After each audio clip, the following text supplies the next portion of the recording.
ఒక అతిపెద్ద సర్వే జరుగుతోంది. గుండెల మీద చేసుకుని కామెంట్ చేయండి. ఇప్పటికిప్పుడు ఏపీలో ఎన్నికలు జరిగితే చంద్రబాబు సీఎం, జగన్ సీఎం ఈ రెండిట్లో ఒకటి మిస్ అవ్వకుండా కామెంట్ చేయండి. ఏపీ ప్రజల ఓటు ఎవరి వైపు పడుతుంది?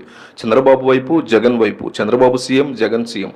మిస్ అవ్వకుండా కామెంట్ చేయండి. నకిలీ మద్యం తయారీ కేసు రిమాండ్ రిపోర్ట్లో సంచలన విషయాలు వెలుగులోకి వచ్చాయి. నకిలీ మద్యం తయారు చేసి అమ్మకాలు జరుపుతున్నట్టు పోలీసులు ఎదుట నిందితులు ఒప్పుకున్నారు. నకిలీ మద్యం తయారు చేయడంలో టీడీపీ నేత జనార్దన్ రావు, ఆయన సోదరుడు జగన్మోహన్ రావు ప్రధాన పాత్ర పోషించినట్లు ఎక్సైజ్ అధికారులు పేర్కొన్నారు.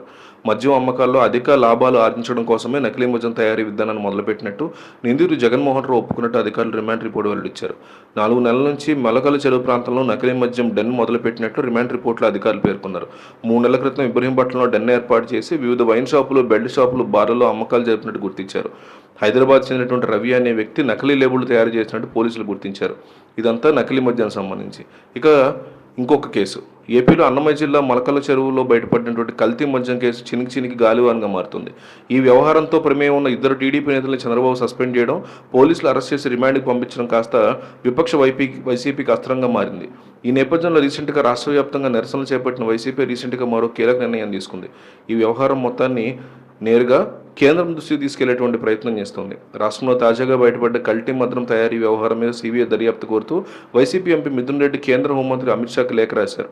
ఏపీలో కల్తీ మద్యం తయారీ, పంపిణీ మీద వెంటనే జోక్యం చేసుకుని సిబిఐ దర్యాప్తుకు ఆదేశించాలని మిథున్ రెడ్డి కోరారు. ఈ కల్తీ మద్యం రాకెట్ భారీ స్థాయిలో విస్తరించిందని, ఇతర రాష్ట్రాలకు సైతం విస్తరించిందని, దీన్ని స్థానిక సమస్యగా చూడొద్దని అమిత్ షాని కోరారు. మిథనాల్ వంటి విషపూరిత రసాయనాలతో తయారు చేసినటువంటి నకిలీ మద్యం మానవ ప్రాణాలకు ముప్పు కలిగిస్తుందని ఎంపీ మిథున్ రెడ్డి తన లేఖలో హెచ్చరించారు.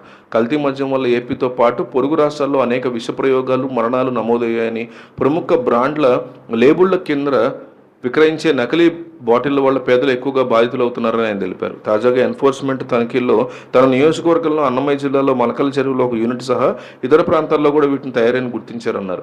ప్రాథమిక దర్యాప్తులో జిల్లాల్లో మరియు రాష్ట్ర సరిహద్దుల్లో విస్తరించి ఉన్న వ్యవస్థీకృత నెట్వర్క్ సంబంధాలు ఉన్నాయని తేలిందన్నారు. నార్కోటిక్స్ కంట్రోల్ బ్యూరో, రాష్ట్ర పోలీసులు, ఎక్సైజ్, సిబిఐసి, ఎఫ్ఎస్ఏ ప్రమేయంతో సిబిఐ దర్యాప్తుకి ఆదేశించాలని వైసీపీ ఎంపీ అమిత్ షాను కోరారు. పారిశ్రామిక మద్యం మీద కఠిన పర్యవేక్షణ, చట్టవిరుద్ధ ప్రయోజనాల కోసం దాన్ని మళ్లించడాన్ని నిరోధించి నకిలీ మద్యం మాఫియాని సమర్థవంతంగా నిర్మూలించడానికి రాష్ట్రాల మధ్య మెరుగైన నిఘా భాగస్వామ్యం అవసరాన్ని కూడా ఆయన గుర్తు చేశారు.